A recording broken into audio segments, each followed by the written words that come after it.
Hi everybody, happy Tutorial Tuesday. It's Katie here again, and I'm going to talk to you today about some fun things you can do with text and clipping masks. So let's just jump right in. I'm going to go ahead and do just write the word January by clicking on the toolbar and hitting T, or just hitting T on your keyboard for your quick keys, sorry.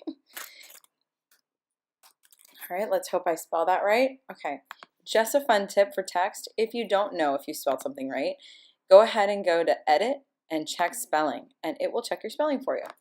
I'm not very good at that, and a couple people will attest to you that I tend to make mistakes. So always double check. Take a second. Anyways, let's go ahead and hold on our Shift key, drag that bigger. If you don't hold down Shift, this gets wonky.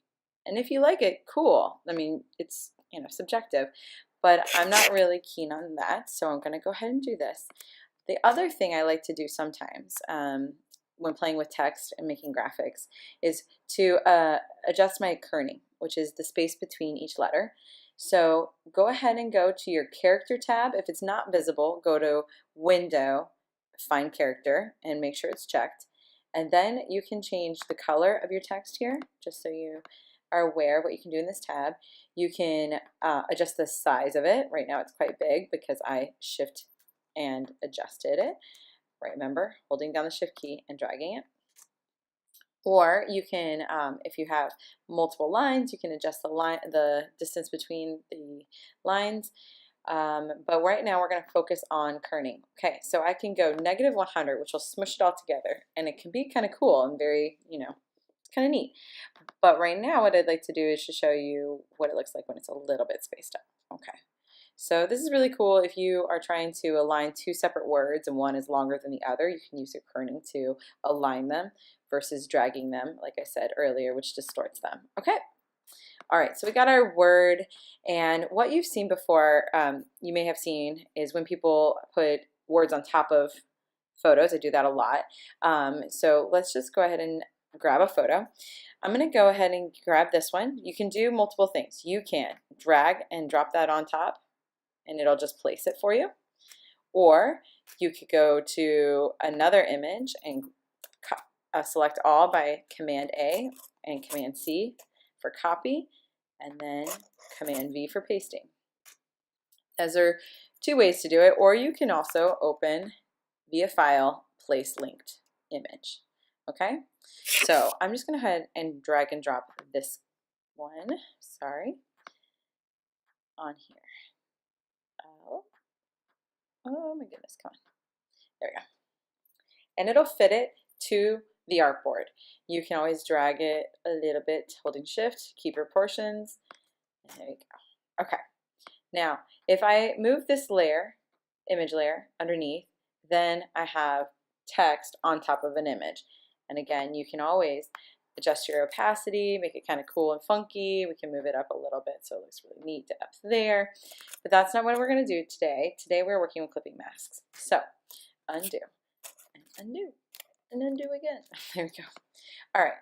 I really love the tile on this image. And so what I'd like to do is I'm going to put that layer back on top of January, and then I'm going to right click on that layer. Here is the greatest tool, create clipping mask, okay? And it will overlay only on the text, the image, okay? Now, holding down Shift key again, I can make my image really big, and I can just take all the cool tile and make the tile my graphic, okay? Now let's just see, it looks kind of neat like this, but another option we can do is to add another background color. So add a solid background color, and let's just go with one of the blues right now. We can adjust that in a second. And we go underneath January, and we can go and eyedropper that right there. All right. Not my favorite thing, so maybe that's cooler. Yeah, we'll go with this for now.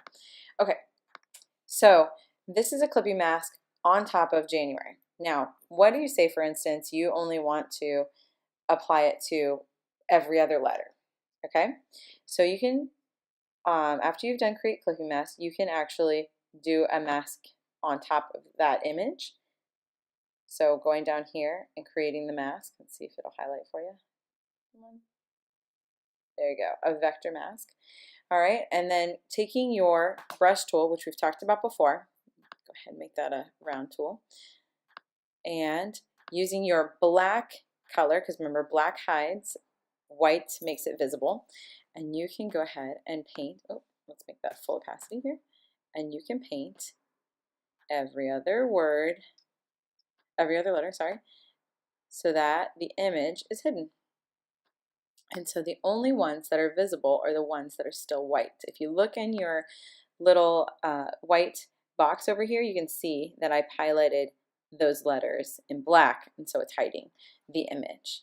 And then you could apply a different image to those. You can make it all funky and crazy. It's up to you. The sky's the limit. The other thing that I want to note is when you hold down both these layers, you can link the layers.